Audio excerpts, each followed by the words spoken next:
What's up, y'all? This is Angela. And this is Darrea. This is Where Are My Keys? Hey, where they at, y'all? Woo, child. All right. So, we back. Yes, Another we back. episode. Thanks for coming back and watching and listening. Lord. Y'all only... The struggle is real. Yeah, and it's authentic. It's real. Yeah. But we have a part one of breaking societal norms. And we got one, y'all. We found the one. elephant in the room. Yeah, I'm the sucker that said yeah. Finally, we've been trying to get a man on this podcast for a minute. Yeah, it only took 14 episodes, but who's counting? Not me. So, yes, introduce yourself. So my name is Brandon Chisom. So by day I am a drug dealer, and by night, I'm just playing. By day, you do it in the daytime. So right. By day, I'm an IT. So I'm in software in the IT industry, and then I also do day trading as well.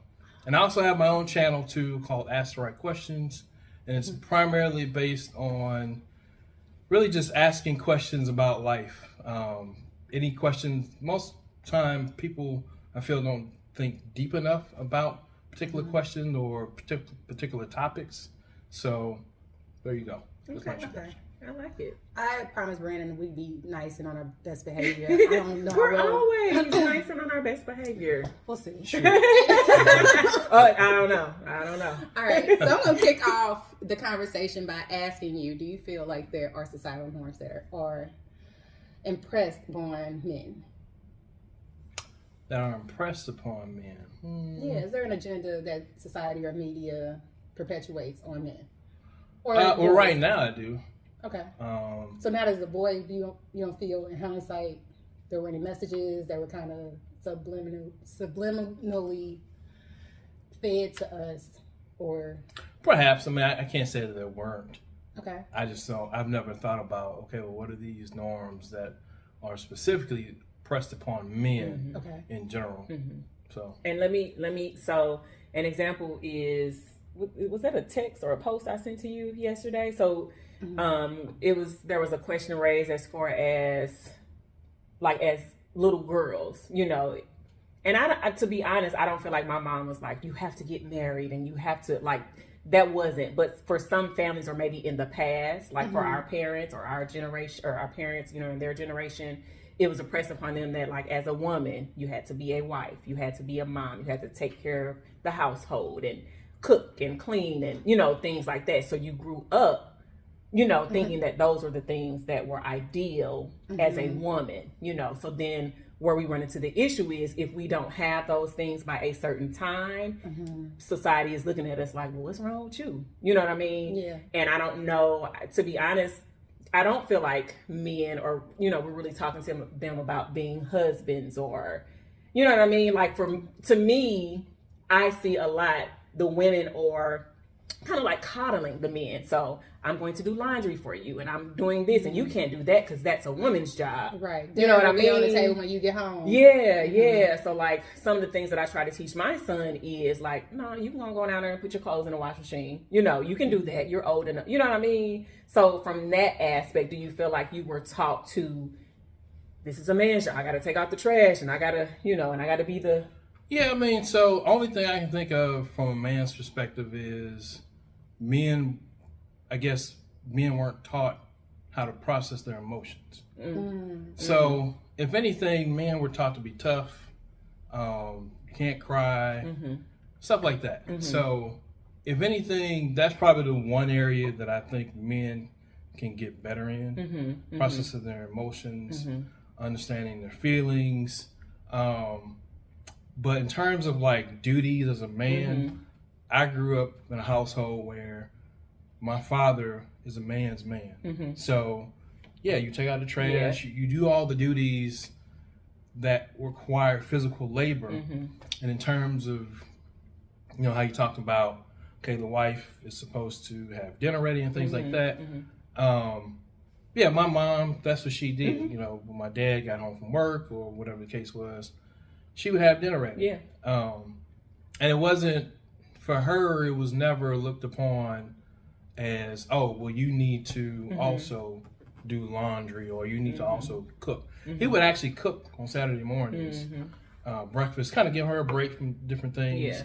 Yeah. But primarily as a man, I was taught that, hey, you have to be a provider. Because that's what my father is. He's a provider. He handled all the household finances. He handled the direction of the family financially. And that's just what I saw. So for him, being that we actually owned our own business, he had a lot of duties dedicated towards the business. So he couldn't be, oh, I need to wash clothes or I need to cook this. He didn't have time for that because he had to run the business. So your mom, was she a stay-at-home mom or?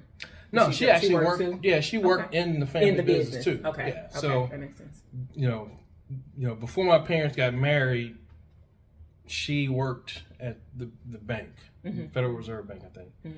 And when they got married, she quit her job there to work with the family business. Okay. So yeah. So I mean, I think roles standard. have their roles. Yes, they do. Roles have their place. Not to say that, and I think now with women being in the workforce, the roles are a little blended. Okay. Yeah, you can have a blended role, but I do think that, you know, from a respect perspective, there's a fine line between, you know, the roles of a woman and the roles of a man. And I think those still need to be honored. Yeah. Because they work. Right. It's just you find different tweaks and things like that where you make changes because people have changed. Yeah, I agree. And I think you do what works for your family. And I think we talked about this on another episode when we were talking about roles and the roles of a wife and the roles of a husband. So yeah, I mean, same thing. I work, my husband works, but you just kind of take on the duties that you take on, you know, in that relationship. Because there's a reverence there because, you know, you want to reverence your partner. So yeah, my responsibility as a man is to provide for the household. I can't be like one day like, oh, well, I don't feel like going to work today. You go to work today. You provide, you know, you pay that bill. Y'all gonna be like, nah, I ain't paying that bill. You pay that bill. Right. So it's like, so that's where that reverence comes into play where, hey, I respect you because men want respect. I respect you. I reverence your position as a man of the house.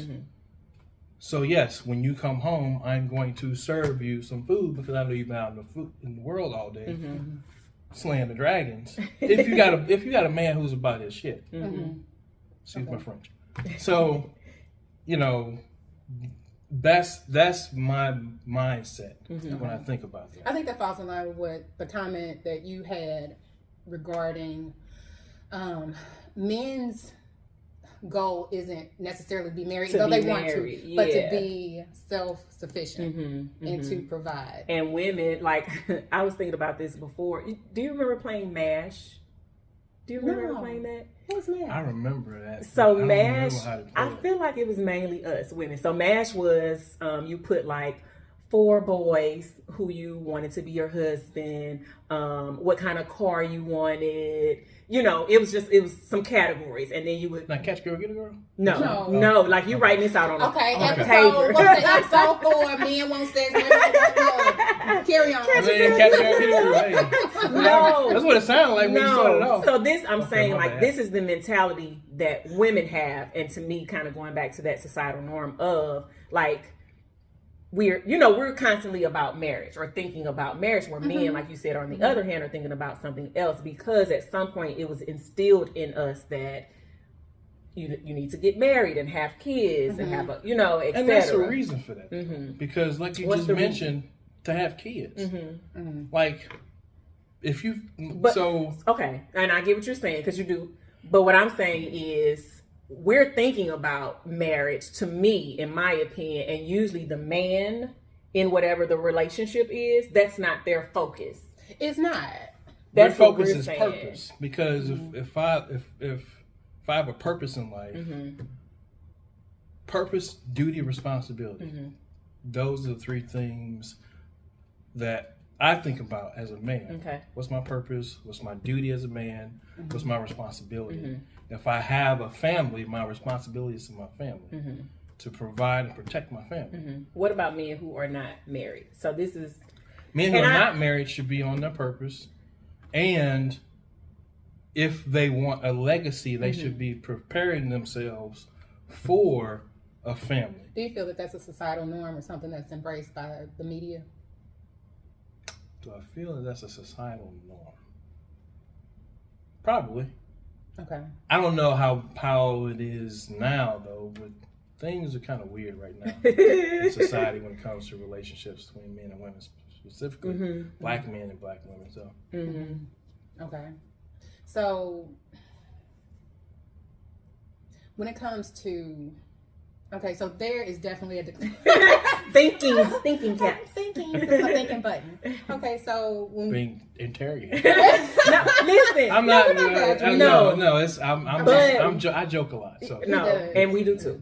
So, but I want since we got you here. Yeah, since we got you, we trying to make sure. Right, we got you paying the right. Can't go nowhere. But we trying to help out our women who kind of are wondering why, you know what I'm saying, that is at the forefront of the thought process when we're in a relationship with someone. And sometimes, and I don't know, I'm married now, but seemingly the guy isn't on that same page. He not ready, or he not thinking about marriage. And you're saying because men want to, I use myself as an example. I was married, divorced now, but before I got married, my primary focus was I wanted to wait to get married. I wanted to wait until I was established in my career. Okay. So I could provide for a household. So you were thinking about it. I was thinking about it. But my overall goal was to make sure that financially I was stable enough to not only take care of myself, but take care of someone else. Yeah. I think that, and that goes. And that's what a lot of men. Taught. Yeah, as a child. Yeah, growing up. But I feel like you're an anomaly. You were brought up in a 2-parent household. It feels like everybody was participants in the upbringing of yourself and your siblings.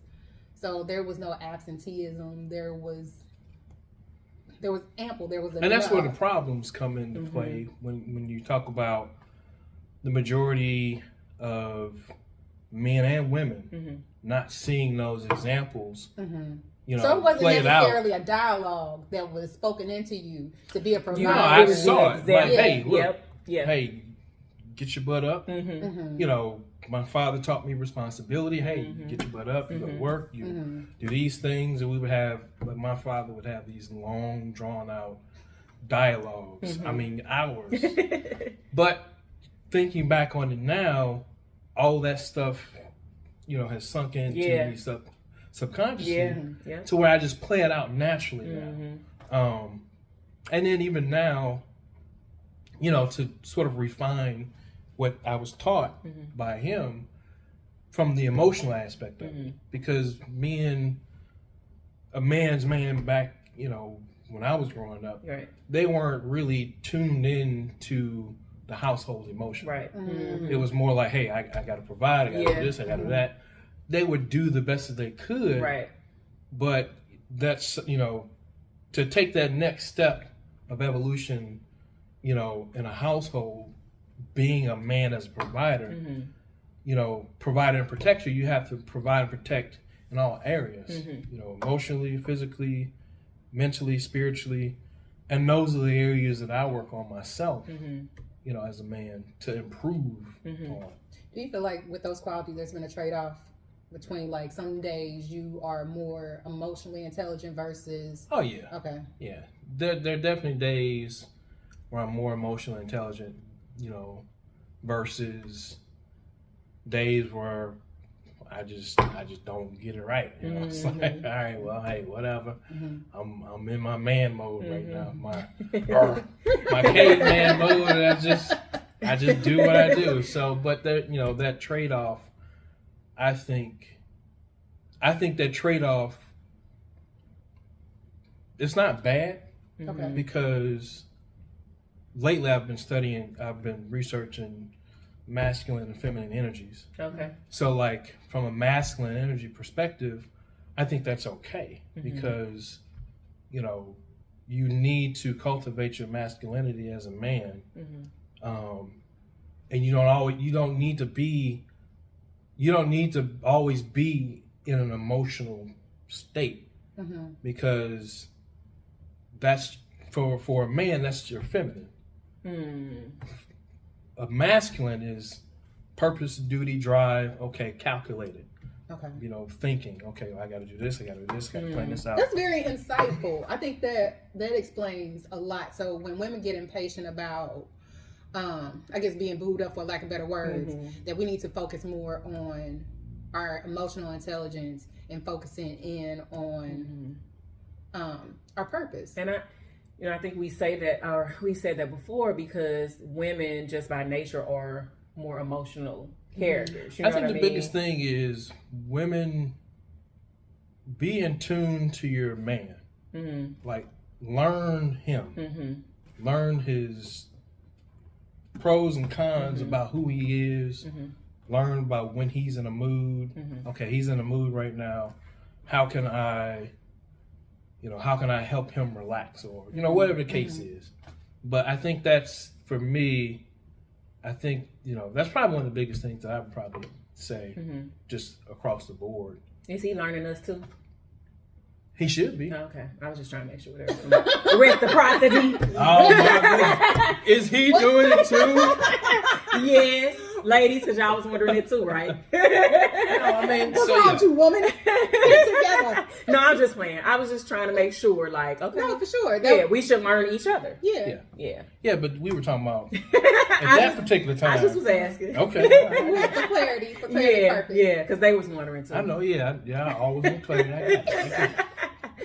But yeah, that's good. So we need to zone in or hone in a little bit on our purpose. Like, I mean, that's. I think that's a fantastic concept because I'm thinking, okay, as so let me ask you a question: what is a woman's purpose? It depends on what that woman desires to do. Like, what do you mean? Like, as a wife? You said focus on our purpose. Yeah, finding what our purpose is in life. So whether you want to be a motivational speaker, or, you know, if your sole purpose is to be a wife, or to be whatever that is defined by that individual. I'm not saying we have a set purpose as women. Yeah. That fair? I feel like you have a set, because I smell smoke. Well, because you have a set purpose as a man. Is that well? So I was just, I guess I was starting to blend. Okay, purpose from a man and a woman's perspective, not what is my goal or purpose. Was that defined per whether you're single or not, or if you're in a relationship or not? Because I feel like if you're single, then you should be honing in on your craft. And whatever that is. Yeah. Like, I don't feel like that's a... So to me, honing in on your craft is just something that you do to take care of yourself. Yeah. Yeah. I mean, that's fine. But what else is there? There's more to life than just, I got to focus on what I got to do. Right? So when I think about purpose, to me, it's a little bit more broader. It's, okay, what is my purpose as a man? Okay, and now with that, okay, my purpose as a man is to be a provider and protector. Okay, how do I become the best provider and protector I can be? Okay, well, the financial aspect of it. Okay, well, what job can I do that can make me X amount of money to live a lifestyle that I want to live, this and that and the third. Then I decide, okay, you know what? I do want to leave a legacy, or I do want to have kids, or whatever the case is. Now I think about the other aspect of it is, okay, my purpose then is, well, how do I cultivate traits of a great husband? So for me, it's not just everybody needs to take care of themselves, right? Yeah. Okay, that's a basic duty. If you're an adult, you should be able to take care of yourself. Right. Move that to the side. Now let's get to the meat of relationally. If I want to relate to the opposite sex, now what do I do to cultivate that? And that's what I'm I specifically feel like that's talking not about. what society tries to drill into men or gender. We'll say gender based. So, as a mother of 3 young men now, I feel like society doesn't necessarily push the agenda of marriage and family life on young men. And they are enjoying that aspect. They are having a time of their life.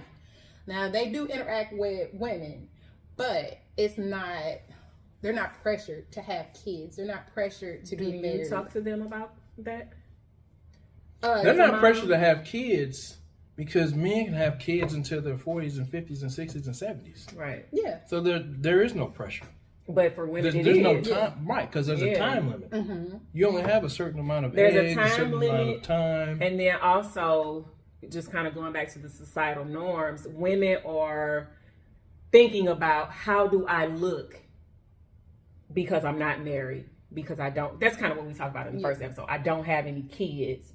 You know, just those things. So we have a different type of pressure, I think. Mm-hmm. And I think of course, society has its own agenda, right?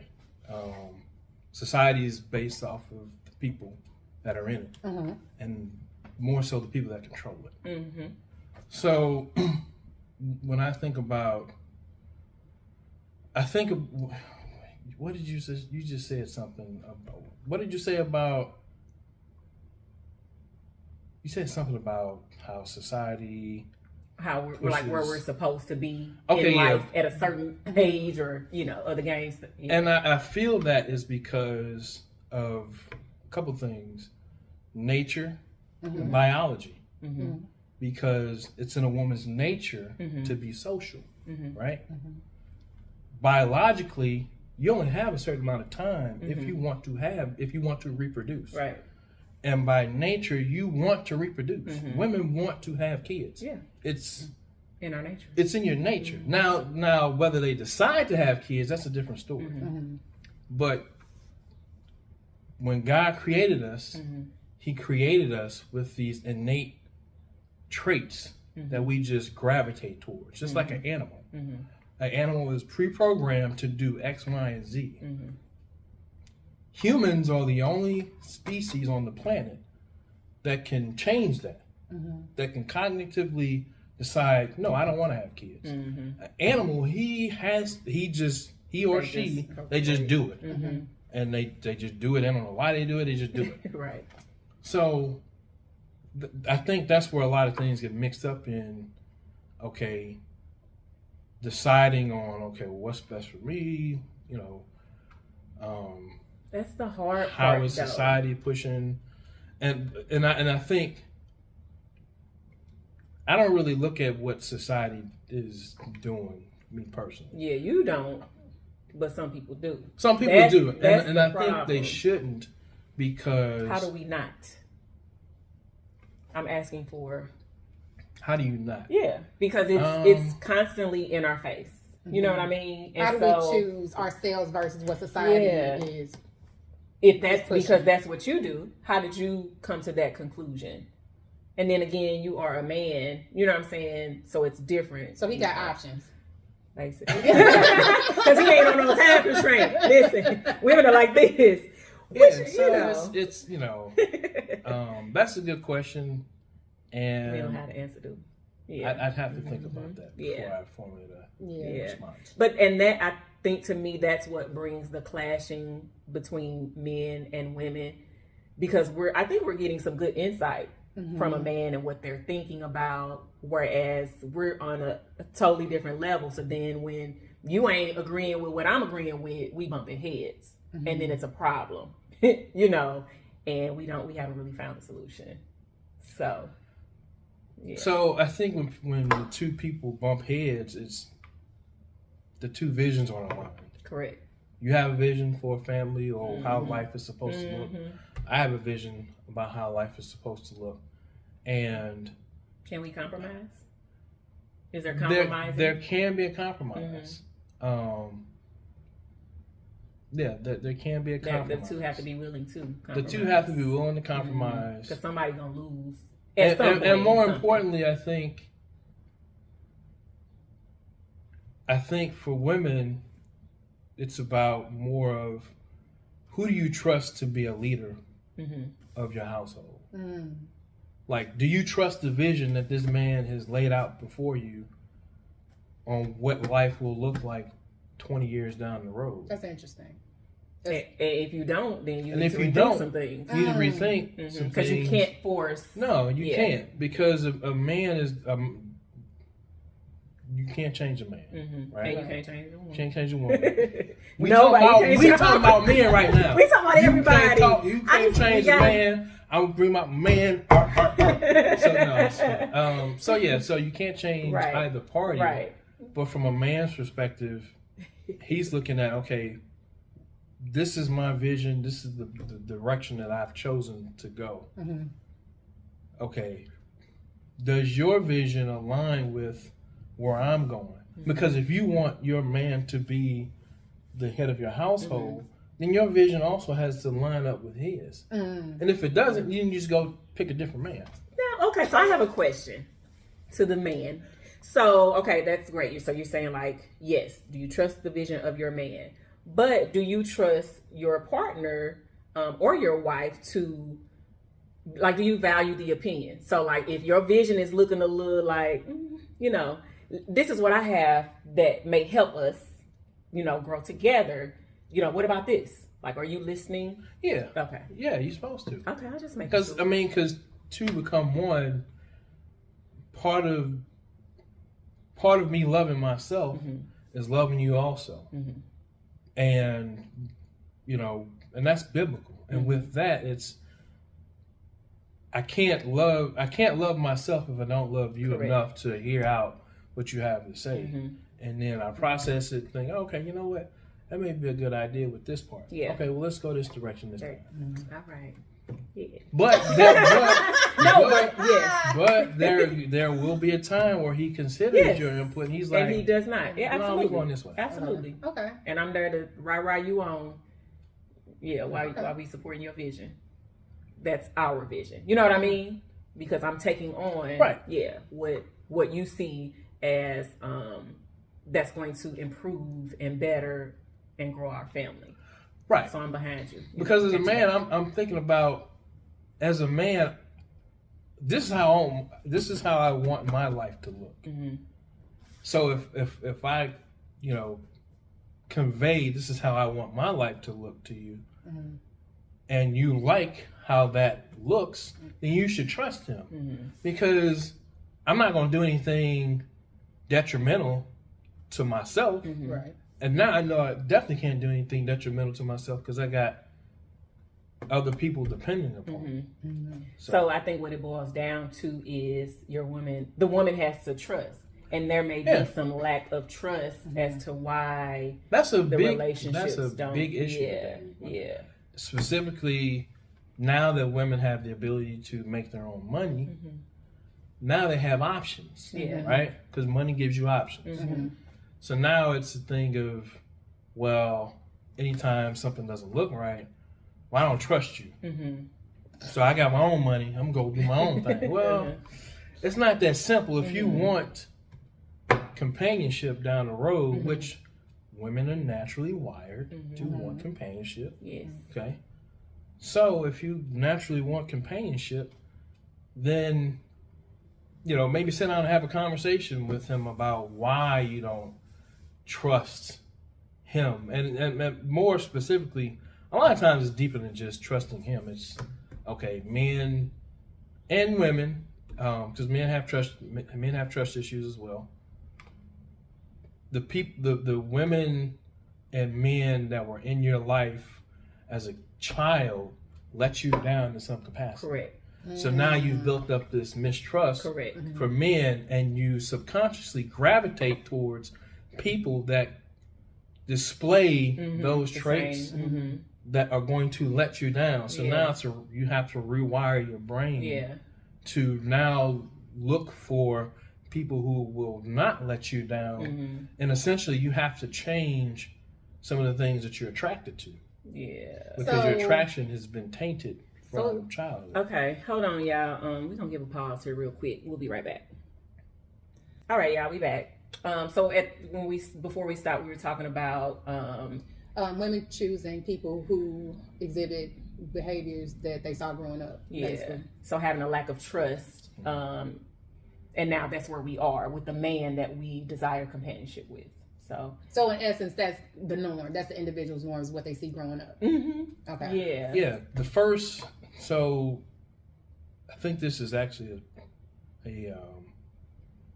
a real statistic. The first, 5 to 7 years shapes a child's mind. Mm-hmm. Yeah. So that first very important years. Is very important years, and if they don't see that, and especially in the Black community, maybe this much of people in the Black community saw healthy relationships in those early years. Yeah. So we're all kind of working through trauma just to get back to the Black. Yeah. From a negative perspective. So we're basically picking up the blueprint from media, music, whatever is accessible. Right. And all of that stuff is, geared to make money. Mm-hmm. Because, media, all that type of stuff, it's designed to spark an emotion. Mm-hmm. And in my opinion, it's designed to spark a negative emotion. Mm-hmm. Because just in general, people in general are lovers of foolish things versus righteous things. Mm-hmm. And that's actually in the Bible too. Mm-hmm. Or things that require little to no responsibility or accountability. Yeah. Okay. Can we go back to something? So you brought this up when we were first started talking about the societal norms. And you talked about one of them was how men are taught to be strong and not really show their emotions and all that good stuff. What do you feel about that? Like, do you feel like now, because we talk about mental health and all of that stuff, like being taught those things. And I think sometimes men still aren't being taught those things, even though we know that that's not, yes, you got to be strong. Everybody got to be strong, but we want y'all to tap into y'all emotions a little bit. So like, do you feel like we should be teaching our children and our boys, like, yes, you have to be strong, but at the same time, if you need to cry, that's okay? I think the men should be teaching the boys about that. So women can't, the mamas can't? I don't think they should. Why? Because we too emotional. because you come from because your primary nature is from an emotional perspective. Yeah. So from a man's perspective, he doesn't always need to show emotion. Mm-hmm.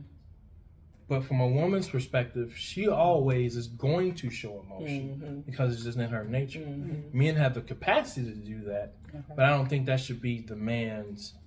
I personally don't think that he should do that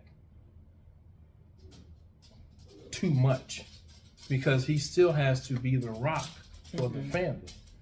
And if he can't be the rock for the family, that's also going to add to a mistrust of his leadership. Mm-hmm. Mm-hmm.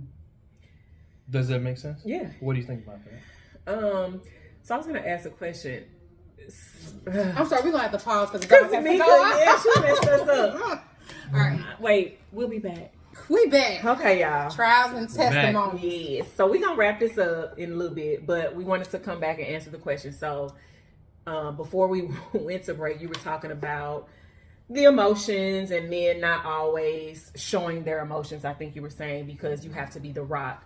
And if you cannot be the rock in the situation, then for women, it leads to mistrust for us. That's kind of what you were saying. So then you asked me like how I feel about like men not showing their emotions all the time, or is that what you were thinking? Is that just about what you thought about what I said. Okay. I get that. I totally get that. I get that. And I think because like, what was that? What was that? Oh my God. What is going on? Let me make sure the time is still going. Jesus. So, because I feel like, yes, there are times when I'm talking to my husband and I'm probably like going off the deep end. And he's the one that's like, bring you back. Hey. Yeah. So if he got emotional with me and we being emotional together, you'd be like, like, dude, yes. Yes. What is going on? I thought you were supposed to have answers. And we would be looking at y'all probably in a certain way, like this nigga here, like, So yes, but I do, because there's a polarity with that. Yeah. Like from an energetic standpoint. Yeah. There's polarity between men and women from a masculine and a feminine perspective. Mm-hmm. And these things, these actions that we do are, we need to be conscious that we maintain that polarity. Because when it's thrown off, that's when you start losing attraction for your partner, things like that. Yep. So yeah. So you're saying, because even on the flip side, women who may be, got that masculine energy, you kind of like, hey, well, she don't really need me. Like, why am I here? Is that like... Yeah, you have to, and we talked about this. And masculine energy, because that's the term that's going you have now. to, how, like, in a woman's mind, it should be, how can I make a man feel needed? Because men are about purpose, drive, conquering, competition. Like, I need to be in action. So how do you make that man feel that you need him? Because actually there was a video, TD Jakes taught this in one of his it was a great video too, but he talked about that. You have to show a man that you need him. So you need to cultivate that. I get it, because I think, and correct me if I'm wrong, but if we don't cultivate that, then it kind of makes you feel a little bit less than as a man. It's like, well, shit. Right. All right, I'm out. Peace. Oh, man. Listen, we need you for a whole nother 5-10 other episodes and topics and discussions. I told you, we be having these conversations. I'm like, days later, Because it's just us shooting the breeze about feminine stuff and women stuff. Yeah, and what we know. And what we know. But again, and for a lot of women, we do not have that male perspective. And I think there are some men like yourself who will be honest and have those honest conversations. But a lot of times we're in relationships with people who won't. So there's a great book that I recommend women and men read. It's called damn it, I was just reading this book. 40-Year-Old Brain. Right. The Way of the Superior Man. Oh, who's that by? Girl, Chime. That's okay. We'll put it in the comments. So, The Way of the Superior Man, but it talks about masculinity, femininity, and it talks about how men should operate and move, in accordance to women. Let's pick that book up and do a book club, ladies. I like that idea. That's dope. And it'll give you some insight to how a man should, perceive things. And, if this man is doing these things, this is what this means when he's doing X, Y, and Z. Oh, okay. So somebody gave us the playbook. I want to help that out, Ooh, we gonna pick. Because I want to see black men and black women together. Yeah. So do I. And there are. You don't hear black men saying that. No, you don't. You do not. Actually. Oh, really? I mean, we don't. I haven't. Yeah. Okay. And so I have a lot of family and friends who are single, and we were just talking about this yesterday, and they were like, just dating is trash. Like, they're having a really hard time right now. So yes, like I said, when you get somebody like yourself who, sound like you talk a good game. we gotta okay, he said what he said. So we have to probe you a little bit, and get I know if you're women to. test. Yeah. No, I ain't testing, I just y'all been testing this whole episode. No, we're really trying to get down to the bottom. Way. It's not. You feel like we testing you though? No, not like that. Okay. I'm joking a little bit too, so because we don't take it. No, and I ain't, but I just didn't want you to feel like we want you to come back. So I'll be back. Okay. All right, well, good. We hope y'all enjoyed this lengthy episode this time, but we had a lot to talk about. Yeah, we fell forward here, so yeah. So tell us how, again, because you talked about your podcast. Tell us how we can follow you, and all that good stuff. So you can follow me at Ask the Right Questions on YouTube, and I'll give you the link so you can put it in your thing. Description. And then on Facebook, just Brandon Chisom, and I'll post my episodes on there. And with help of these two lovely ladies, I will get set up properly so you can reach me on all the other different platforms as well. Wherever you listen to your podcast, we're going to pub him. Yeah. A little lacking on that end. That's all right. That's all right, though. Yeah. That's okay. We growing. We are changing. growing. Yep. Yes. All right. So. Well, y'all know how to follow us. We gonna. Yeah. We good. At Small Room on IG. Find me. All right, y'all. Bye. We love y'all. Peace.